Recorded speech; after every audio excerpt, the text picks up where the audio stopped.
And they know that if they put together a certain formula with a certain face, that they will get people to watch movies. It's the Taken, John Wick, Deadpool effect. You can make a Taken pretty cheaply with just one celebrity, and people will watch it. And how many times has Taken been remade with Liam Neeson? Literally. No, actually, like they just all his, you can look that up. All his movies are the same premise lately. Yeah. Love God, love people, love people, love people. It's the AC Podcast. For the love of God, love people.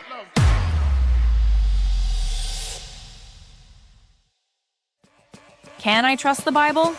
Yes. The Bible is the most important book of the last 2 millennia. But while the Bible's influence has remained, central attitudes towards it have radically shifted. We don't have the originals of the New Testament. When it comes to the New Testament, we have the major problem that the message of Jesus has been changed. All the different languages it had to go through. It was Latin and Greek and German and English. And had thousands of years and scrolls and kings who wanted things changed. Yeah. Once referred to as the good book, there is no lack of confusion, misinformation, or downright distaste regarding the Bible. Join us this November at Glad Tidings Church in Burlington, Ontario for the Can I Trust the Bible? Apologetics Canada Conference. With the help of archaeologists, thinkers, and evangelists, we'll take a closer look at the reliability, relevance, and truth claims concerning the most printed, published, translated, and circulated book in the world, the Bible.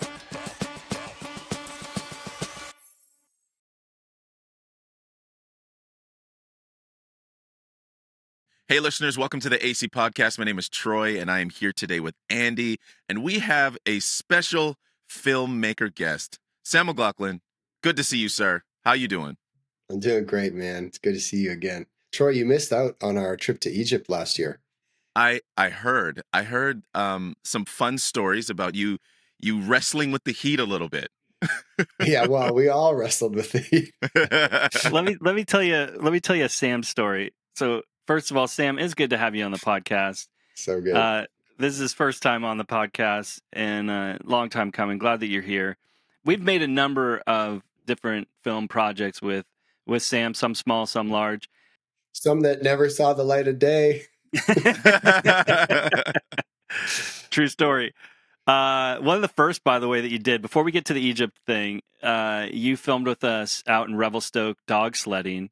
You know, that was an interesting one. I'll never forget because we put you on a dog sled, facing backwards, on the front of this thing, trying to film Troy, I believe, his expression as we're going along. Seconds in, he was like, tailbone is deteriorating. Yeah, this is not gonna work. So we had to get close that day, and you gotta snuggle on the sled. But here we are. We're in Egypt. We're heading to Rosetta. This is where the Rosetta Stone was found. This is an area we did some filming. That film that we did actually out there hasn't even seen the light of day yet. One day that'll get out there. But I remember we're only about halfway, and we pulled over at one point, and Sam's like, "Andy, do we really have to get all the way there?" Like, the journey was long. It was hot. It was a windy, nasty road. There's a good reason why tourists do not go to this area. Well, I just gotta say, like, I have shot in countries all over the world. I've done a bunch of crazy projects all over the place. But I have an inkling because Andy is one of those guys who is a low-key, crazy adventurer. Not low-key, Sam. That's kind. Okay. Not low-key. High-key, all the way out there, doing podcasts from Everest. And he's been all over the place. And so he does set a good pace.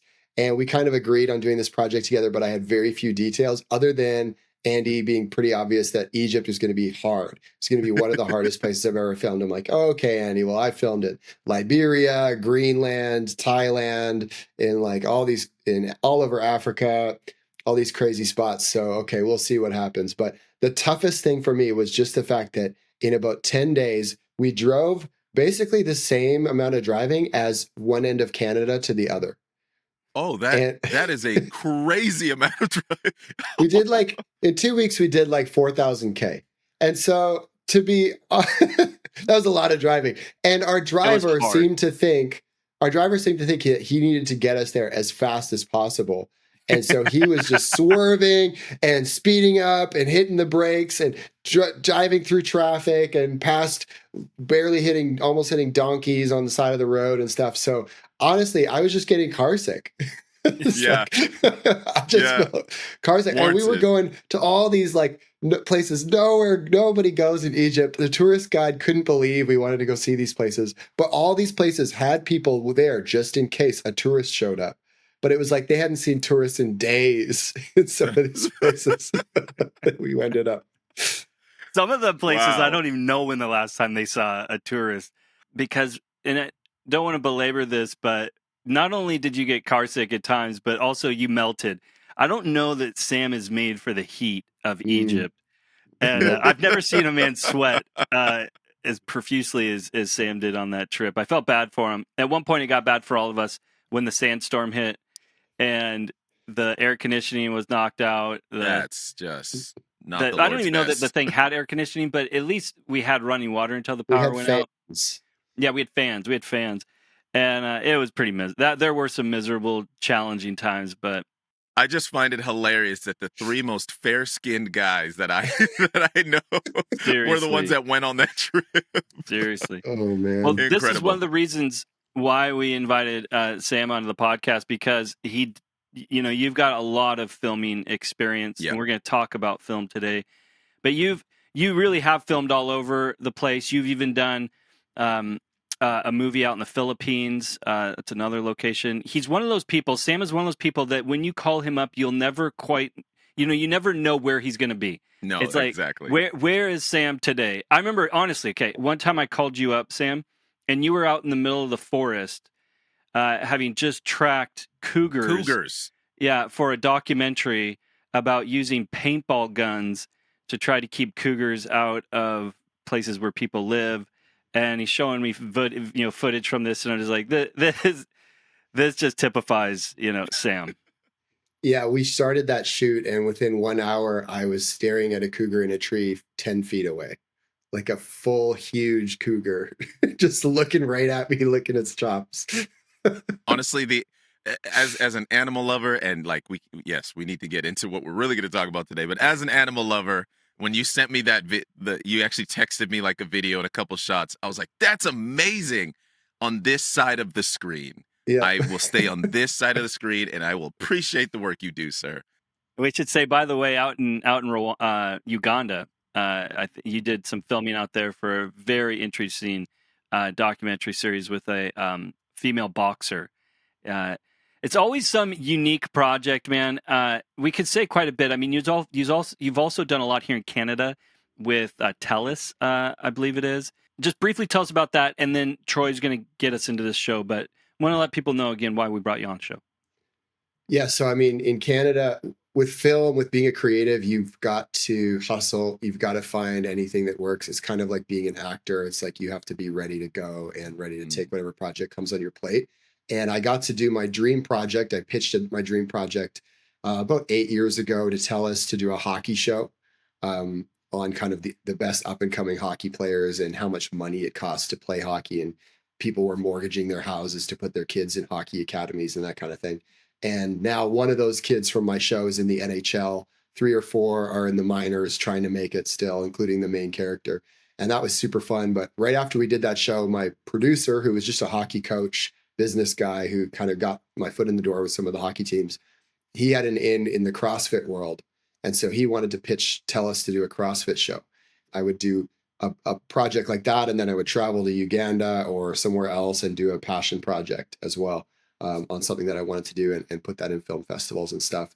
And I had a conversation with a really successful filmmaker who decided to move away from New York City, move home, and basically just decided that I would have to give up a lot if I wanted to continue going down that road into directing and making movies and working and doing the kind of shows that you might see on Netflix, that I would have to be in Toronto, New York, or LA. I would have to give up or put off having a family, put off any other commitments, and decided a few years ago around COVID that no, I was going to decide to move back to my hometown and get married and have kids. And so it has been a struggle because I really, every day I have to like wrestle with that decision that I didn't maybe make all I could of that career choice, and make some of the projects that I have in me to make, including some action movie ideas that I have. But it's been a good choice overall, and I'm happy I made it. That's awesome. Well, thanks for that, Sam. I think it's cool for our listeners to kind of hear some of the heart and the brain behind many of the people that are helping bring the projects from AC together. That's why we have you on today. We want to tap into your filmmaking world, because much like you're saying, there's these different projects and concepts and ideas that are in you. And as Andy and I were talking about today, and the conversation we wanted to have, there's one aspect of the movie making world that is constantly driving people to a little bit more of attention, and that is the hypocrisy of Hollywood when it comes to violence in films. Andy, why don't you go ahead and get us started on this, because this is something that, initially, as we were talking about it, we were talking about the Joker movie that recently came out and some of the conversations around that. So the other night, guys, I'm looking for a movie to watch with my family, flipping through some trailers, and I'm just seeing how violent so many movies are these days. And I do get this impression that as the movies get violent, they tend to get more and more violent. You can't help but wonder, part of that is just like the hypocrisy of Hollywood with regards to, hey, we don't like how violent our culture is, yet we make movies that glorify violence, and that glorify these horrific acts that we don't actually want to see in our society, but yet we like to watch it. How do you guys wrestle with that tension? Well, two things. Can I jump in quickly on two things on that? One is art and one is anger. So as a filmmaker, I want to make good art, but I have come to realize that people don't want to watch good art. People want to watch the same thing. People want formulas. And artists do not run Hollywood. Producers and business people run Hollywood. And they know that if they put together a certain formula with a certain face, that they will get people to watch movies. It's the Taken, John Wick, Deadpool effect. You can make a Taken pretty cheaply with just one celebrity, and people will watch it. And how many times has Taken been remade with Liam Neeson? Literally. No, actually, like they just all his, you can look that up. All his movies are the same premise lately. Yeah, but he's making money. They're making money. I was reading an article the other day about how people want to reduce the deficit. They want to reduce the debt, but they don't vote for people who have that as part of their platform. They vote for people who are going to give programs or give tax cuts. And it's the same thing. People say they want to watch art, say they want to watch uplifting content, but they vote with their eyeballs. I could have watched some cool documentaries last week. I watched Rebel Ridge, the new action movie on Netflix with Jeremy Saulnier, who I've been following his career. This is his fourth film. It's great, but it's very cookie cutter. There is this formula that at the end of the day, if you want to keep your job in Hollywood, you need to make movies that people watch. And it's this cycle back and forth that people vote with their viewing hours on what they want to see. So perhaps it's hypocritical of us to criticize, but in almost every aspect of society, in politics, in religion, in our lives, we say one thing and we do something else. And that kind of answered my first question. I was gonna ask, like, is it an industry's promotion of violence more about the market demand or an artistic choice? And what you're kind of saying is that in a lot of ways it is the market's demand. And I wonder sometimes what level of integrity, a filmmaker feels challenged by. First of all, I think that what Sam's saying is a really important point, in that in many ways Hollywood is a mirror. Yeah. So if you don't like what's in Hollywood, the reality is it's actually a reflection of what people want, because at the end of the day, Hollywood's wanting to make money, and clearly that's how they're making money. Yeah. So the fact that we glorify violence has a lot to say about us. Yeah. Right now, and Christianity obviously has something to say about that, and just the broken human heart. Yeah.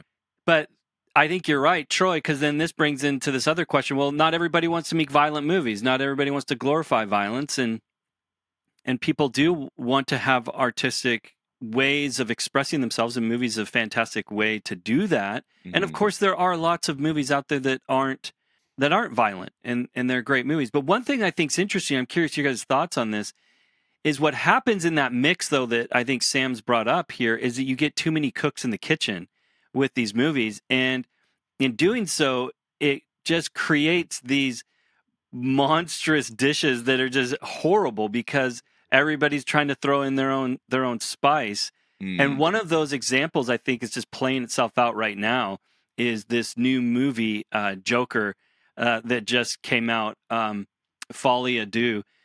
It's French for shared madness, or the sharing of a delusional idea between two people that are closely associated, which of course is Joker and Harley Quinn.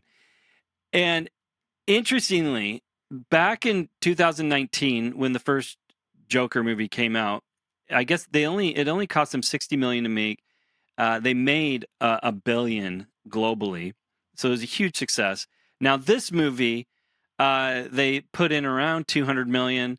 Thus far, it's gained internationally $121 million. It has been a terrible flop thus far. I don't know if you guys have been reading the reviews on this, but to put this in perspective, they're saying that this thus far is going to go down as the worst comic book movie. I think that's what the category that they're putting that in of all time. That before this time, the Fantastic Four had a C rating that made it like the worst, but currently Joker has a D rating, which is not good. Yeah. We need to do another episode. You need to go watch it. Maybe we'll do an episode while watching it. Have you seen it? No, I haven't seen it. And to be honest with you, I haven't seen Joker either. I know 3 guys talking about Joker haven't seen it. But the first one, I've seen Joker. The idea, okay, well, I'd love to hear your thoughts, but the idea of it kind of didn't sit with me that well. It felt very dark. It was almost past violence to me. It was like, let's celebrate anarchy. Let's celebrate the anti-hero. And I wasn't quite ready to go there. Well, if you were to ask people, and I've asked quite a few people, who has been your favorite movie villain for the last 10, 20 years, they bring up Heath Ledger's Joker.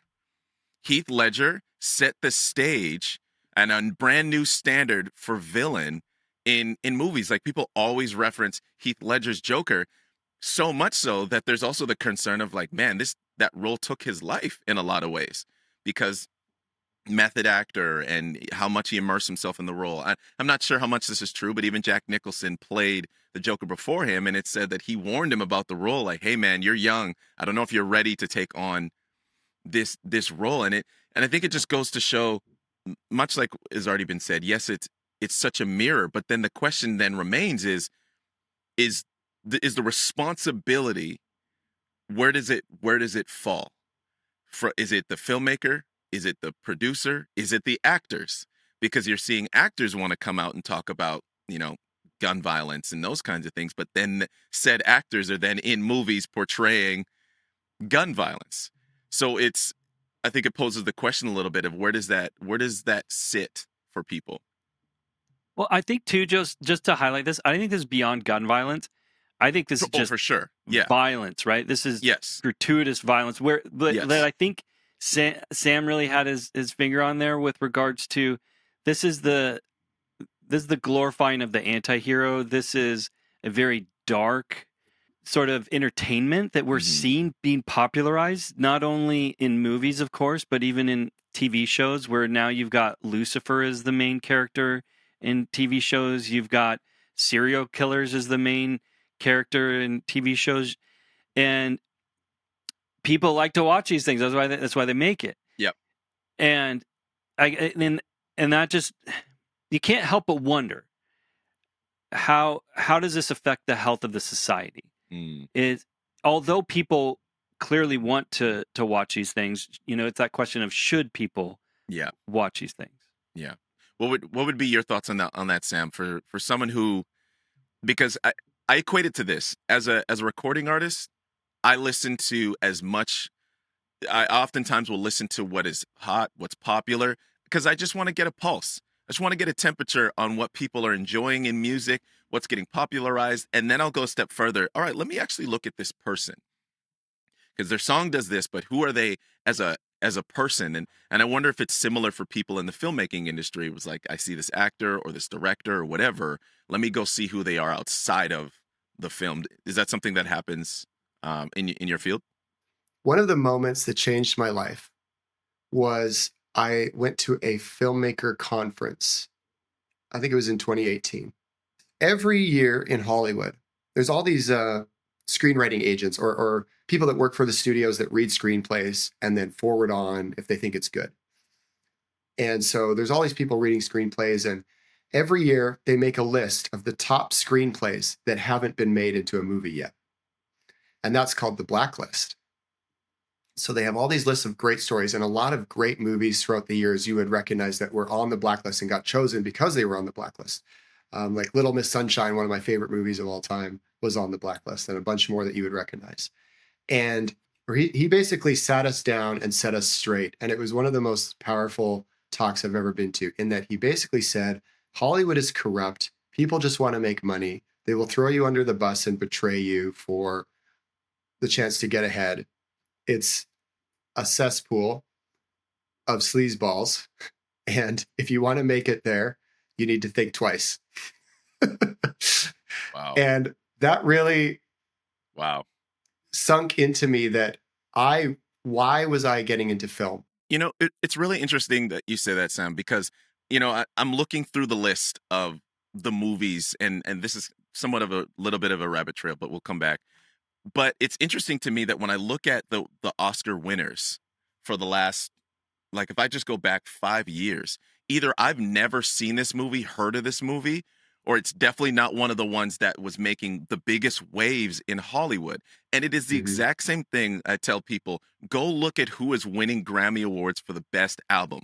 More often than not, and this is the weirdest thing about Hollywood, the industry in general, more often than not, the album of the year is not the one that culture or social media is giving the most attention and energy to.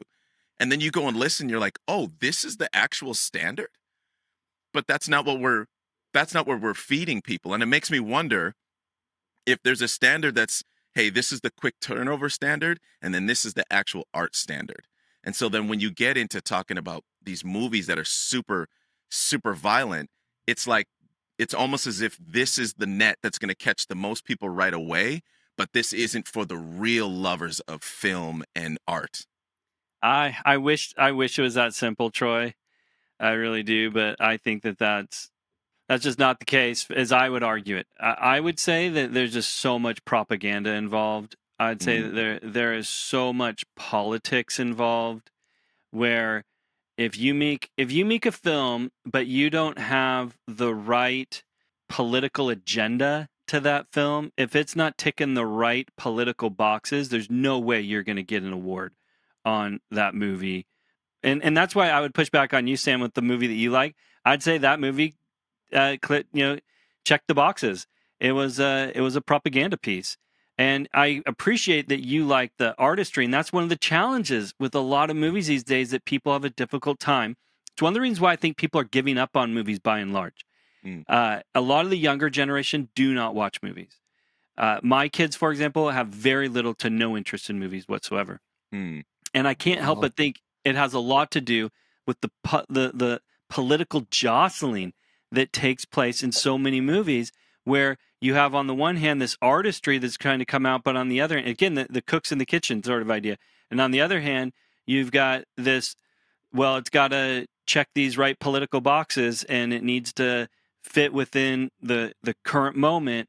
And if you get that right mix, then we'll accept it. But it's interesting because it's rare that those propaganda pieces actually do well in the box office. It's one of the things that Marvel continues to, for example, have problems with. And if I heard correctly, their most recent project, they're not even releasing. I mean, Marvel has had a lot of swings and a lot of misses and keeps doubling down on the same formula. I think there's this podcast could be 5 episodes talking about Hollywood and movies in culture, because there's so many things that it touches on, from people's attention span to how social media is affecting it, to the things you're talking about, do things line up with politics. For instance, I do see more LGBTQ characters in shows on Netflix. It's almost like a prerequisite. It's true. I'm watching a show right now, Daisy Jones and the Six, and it's about a band in the 70s, and there's various of these characters, and so it's like they're showing up everywhere, and we don't need to go down that road. But one interesting thing that I noticed is that I watched an action movie. Let me ask you, what's the most popular and successful film franchise in the world right now? Is it Mission Impossible? Nope.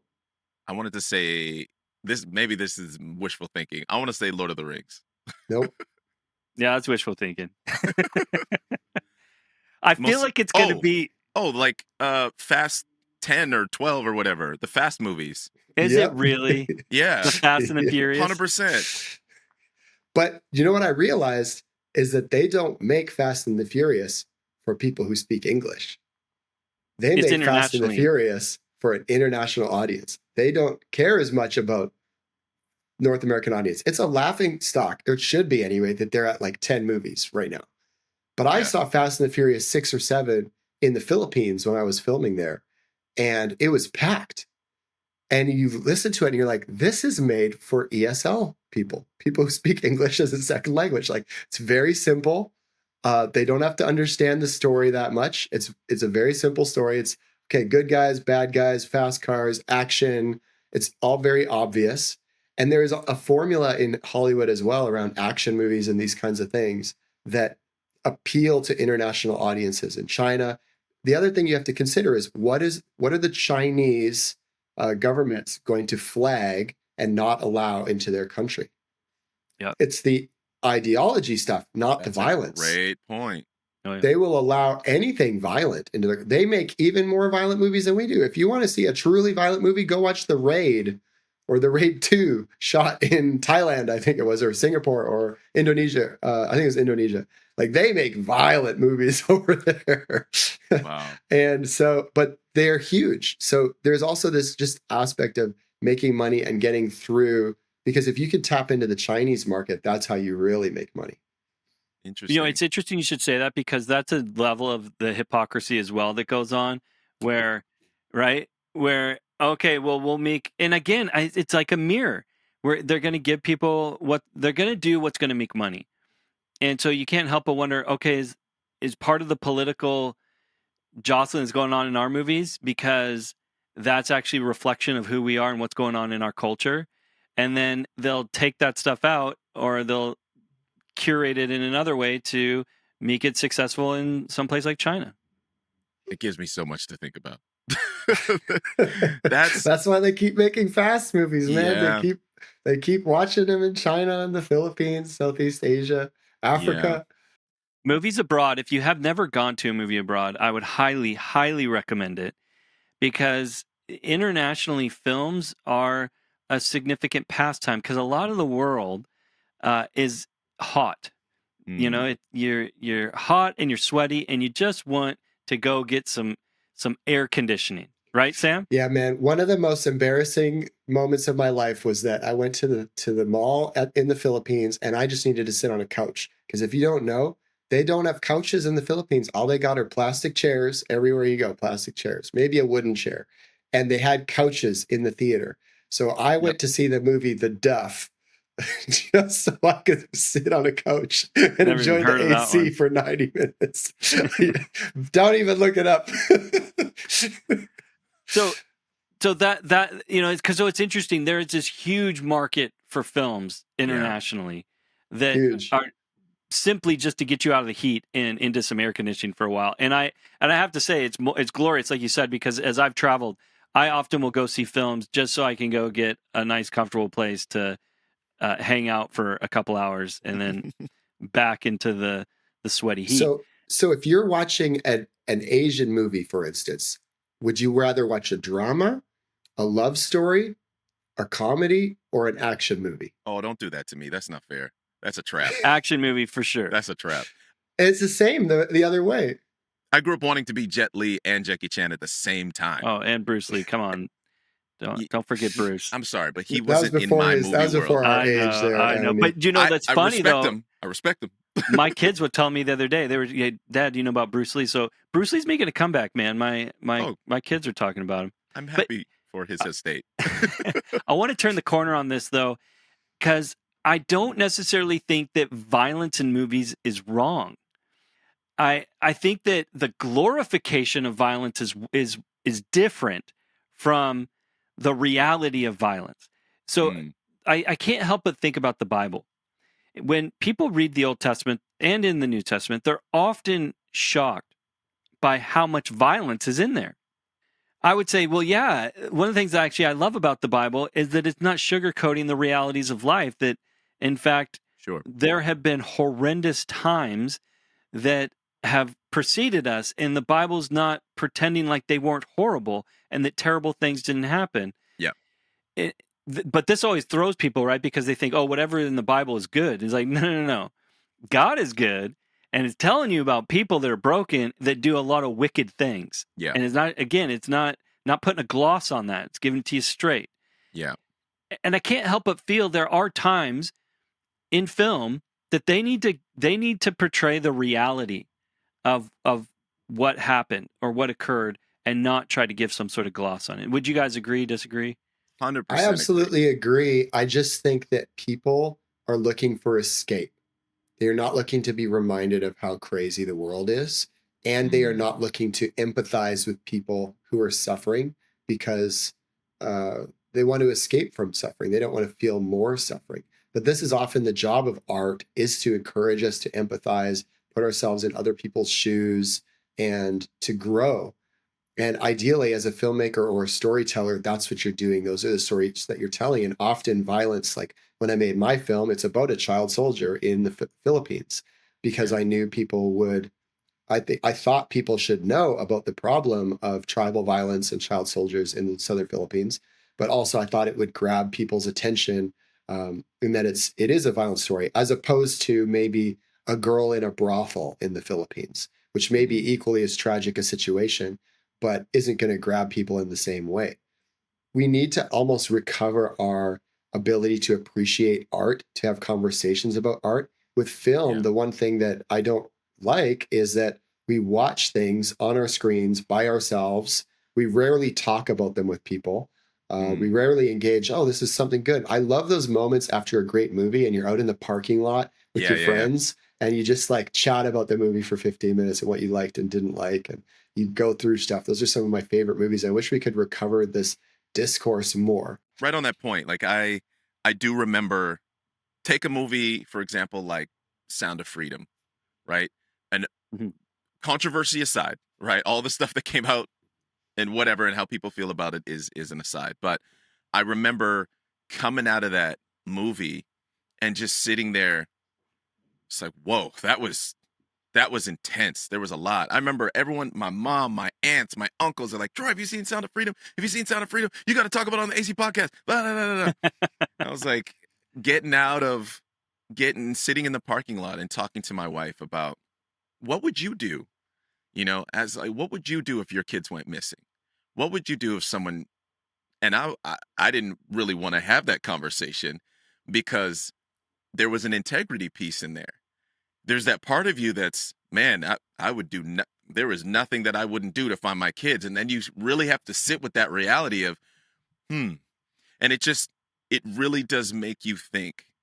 Because then what came out after the movie was there was an embellishment, right? There was like, oh, well, it actually wasn't that crazy. He actually didn't go into a village by himself. And there's just all these opinions and things like that came out. And there was this understanding of, man, why wasn't this story valuable enough without adding the extra action components? And it was just, is this actually an emotional piece, or is this, we still needed to entertain you to make it believable for you or make it important for you? And I think that's a really damning look at our culture.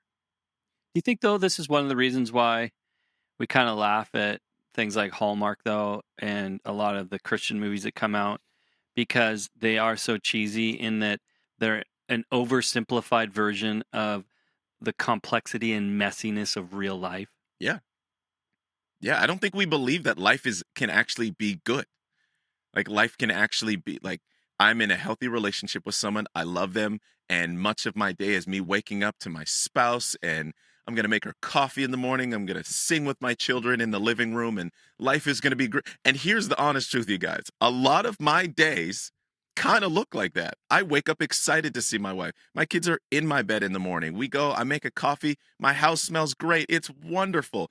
But would it make great TV? Probably Hallmark, yes. But no one's coming to that. That's not a blockbuster. No one's lining up for that. And we would say, though, I agree.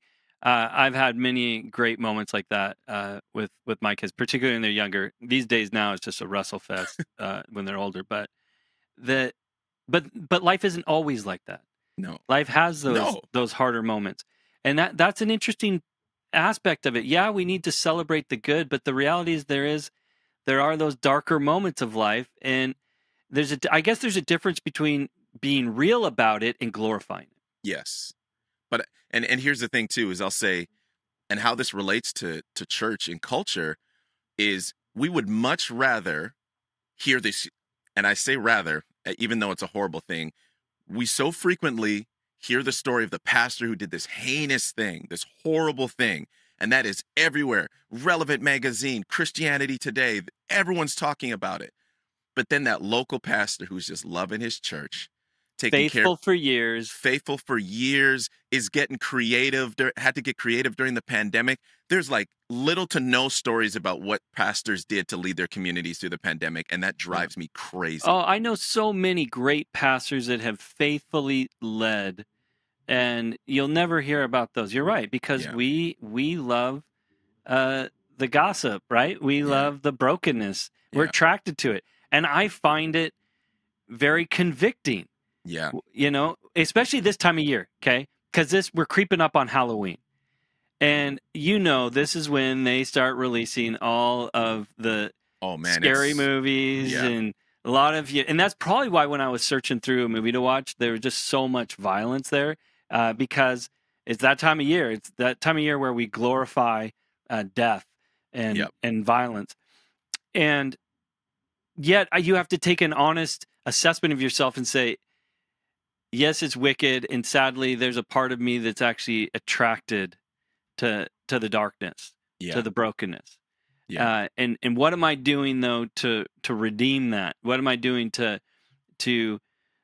be attracted to the light, if you will? Because I mean, honestly, in our own minds, there's times where somebody cuts us off, and we have our own little movies in our head, right? Of I'd do this or that, or somebody made you upset at work. Yeah. Oh, I should have said this, and you have your own little movie in your head about your own John Wick moment in your head, sort of idea.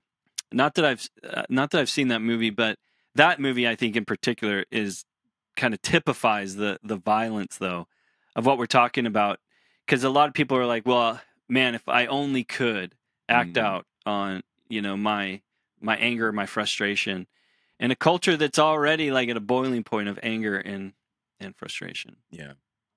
I could tell Sam's got lots of thoughts. I got lots of thoughts, but I think that it's a larger conversation around what is the point of art in society? How do we engage with art? How do we support real artists? And we are ever increasingly going down a path of drowning out good art with bad art, drowning out good art with just content. Yeah, that's an interesting question, Sam. Like, it really raises the question, like, what in fact is art? And I'm not meaning that in some sort of existential, philosophical sense. Deep, I mean it in just a really simplified, down to earth way. When you've got economy, when you've got economics at play, sure, where a movie's got to make money, right? And so, what does art look like when at the end of the day, people need to come and watch this film so that you're able to make budget, make a profit? I mean, it would be really interesting to do a talk on story and what are the stories that we carry in the West, because I don't know if you guys have seen it, but a long time ago, I did a little TED talk on our most popular film franchises, and how, as a society, as every society, part of our job is to tell the stories that have been passed on to us and to live our lives according to them. And I think one of the things that bugs us about a movie like Joker is that it doesn't seem to be reinforcing the value of the hero and being like the hero and celebrating the hero. It's like, we're going to celebrate the anti-hero. And that's where it gets really weird. And horror movies, man, I've just had to run far away from horror movies because I just don't have the stomach for it anymore. No, absolutely not. As I become more sensitive, as I become a dad. In that TED Talk, you talk about the hero's journey. I remember. Yeah. It's a great talk. It's a great and talk. that really has been the formula that storytellers have used for a long time. Mm-hmm. Yeah, but what the switch that we have made in our society is that I have become not a teller of stories, but a consumer of stories. And it used to be that it was every person's job, like you read it in the Bible, I think it's in Deuteronomy, where it's your job to sit down with your kids as an Israelite and tell them the story so that they can carry the story and pass it on. Our kids are losing the appreciation of story, of sitting through and having the attention span to sit through a Lord of the Rings or even a Harry Potter or something that's a good story that has spiritual elements to it and aspects, and that we can then engage and have a conversation about. Because as humans, we love story.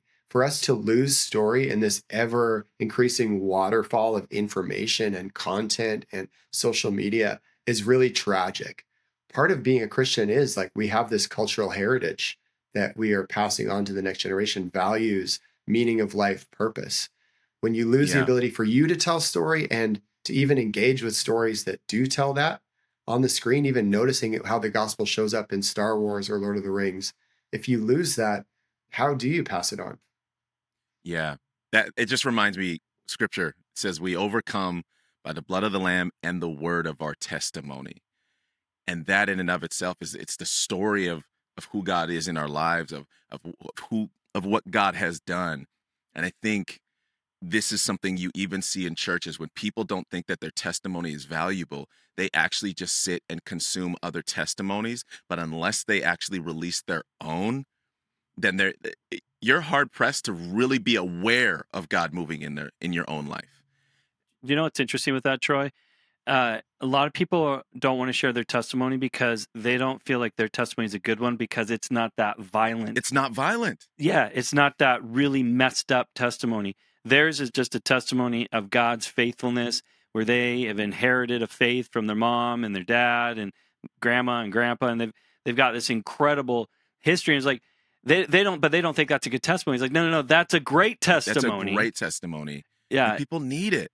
And people need it. People need it. And I'm aware that this isn't like we're just kind of coming to a landing here. We're as Sam has said, as Andy has said, this is not at all an exhausted conversation. There's many layers to it.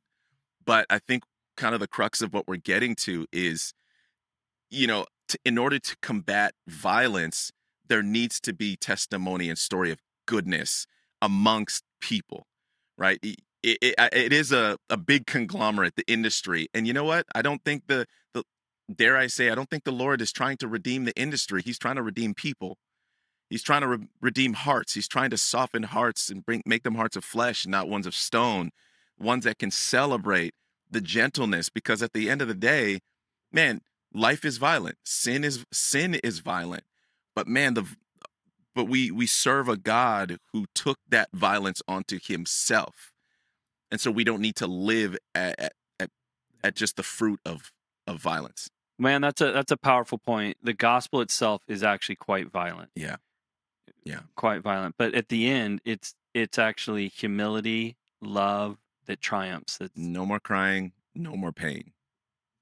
Well, listeners, thank you so much for tuning into the AC podcast this week. Sam, thank you so much for joining us, man. So good. It is so great to have you.